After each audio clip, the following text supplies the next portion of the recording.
Perhaps the most alarming consequence of antibiotic overuse is the development of antibiotic-resistant bacteria. Now, this schematic diagram from the CDC's Be Antibiotics Aware campaign, I think really lays out resistance really well. We've got a lot of germs, a few of them are resistant to antibiotics. The antibiotic kills the non-resistant bacteria, allowing the resistant bacteria to gather strength, have less competition, they grow, take over, and what's really tricky, this is the bacterial sex part of the presentation, is that they're actually able to exchange DNA. So we may have a resistant bacteria that comes along a susceptible bacteria and is able to transfer some of those resistant genes to the susceptible bacteria. So quite alarming indeed. And as it turns out, for most major antibiotics, there's a strain out there that eventually makes its way to becoming resistant. In the case of penicillin, it took 24 years for penicillin-resistant strep pneumoniae to come about. With Vanco, 30 years before VRE emerges. Ciprofloxacin, 20 years. So there appears to be this 20 to 30-year window for most antibiotics during which they enjoy pretty good success, low resistance rates, and then antibiotic resistant bacteria start figuring them out. And again, it may appear self-evident, but I do think it is important that we always ask ourselves the question, well, why do we really care? Well, the rate of antibiotic-resistant bacterial infections in the United States more than doubled between 2002 to 2014. So only about 5% of all infections were resistant to an antibiotic in 2002. That jumped up to about 11%. There may be some increase just due to increased surveillance and reporting, so I don't think you can rule that out, but it does appear that resistant infections are on the rise. In recent years, 2.8 million people annually have been infected by some sort of antibiotic resistant organism, resulting in 35,000 deaths. This has led to $2 billion in excess healthcare expenditures. Although this estimate is really low, I think what they're looking at is just a very direct costs. And I think if you looked at missed time from work and kind of other more peripheral expenses, that number might go way up. And it's widely accepted that unnecessary antibiotic use is a huge driver of this resistance. Both the CDC as well as the World Health Organization recognize antibiotic resistance as an imminent global health threat.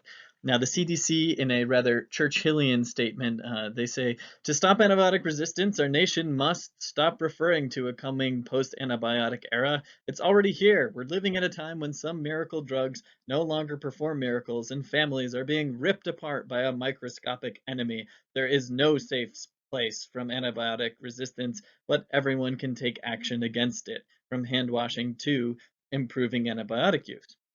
Now, that may be a little bit of an exaggeration. I'd say we're in a post some antibiotics working for some infections period, and the WHO is a little bit more restrained, noting that a post-antibiotic era in which common infections and minor injuries can kill is far from being an apocalyptic fantasy, is instead a very real possibility for the 21st century.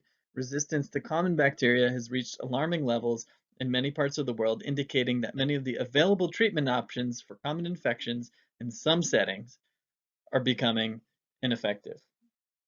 Now, either way, two things are clear. More bacteria are becoming resistant to antibiotics. The numbers of different strains are increasing, and also the speed with which new antibiotics are produced is decreasing. So this does indeed present quite a crisis. Although the threat has been recognized for decades, it's only been in recent years that governments have started to take targeted, strategic, cohesive action. In 2014, the Obama White House released their National Strategy for Combating Antibiotic-Resistant Bacteria. And within this strategy, one of the hallmarks of the strategy is judicious use of antibiotics, noting that it is essential to slow the emergence of resistance and extend the useful lifetime of effective antibiotics. Again, going back to the fact that antibiotic production is slowing down. Two of their goals were to reduce inappropriate inpatient antibiotic use by 20% and reduce inappropriate outpatient antibiotic use by 50%. Well, have we made any progress? It's a little bit of an unfair question just because we're only 5 years out from the national strategy being developed. And it usually takes a while for the numbers to be analyzed, and reports on antibiotic use in 2016, let's say, won't come out until 2019. But the first initial review conducted by the US Department of Health and Human Services indicates that there's been a lot of progress made in hospital antibiotic stewardship. One of the main pillars of their program has been to encourage hospitals to develop stewardship programs that help codify the appropriate use of antibiotics in the inpatient setting. There doesn't seem to be as much progress on the outpatient side of things. Overall, antibiotic prescription rates per thousand seem to be holding steady in recent years, and most of the decrease in the total number of antibiotic prescriptions is attributable to prescriptions in kids.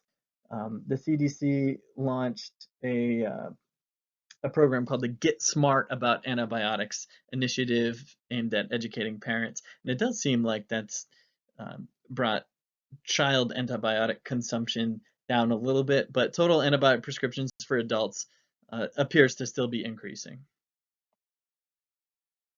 I realize that this is a lengthy quote to be quoting in a PowerPoint.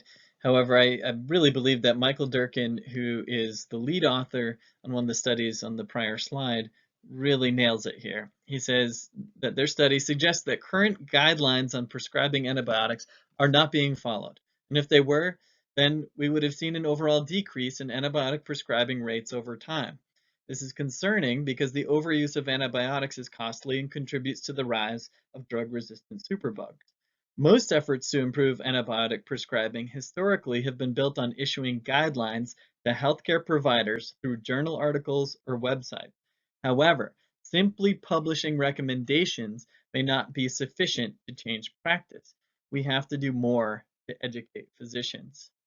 And I would wholeheartedly agree, and maybe go one step further, that maybe it's not an education problem. Guidelines are readily accessed on the internet and through professional journals. Maybe it's more of a behavior change problem. So we'll look at that aspect a little bit in some of these future slides.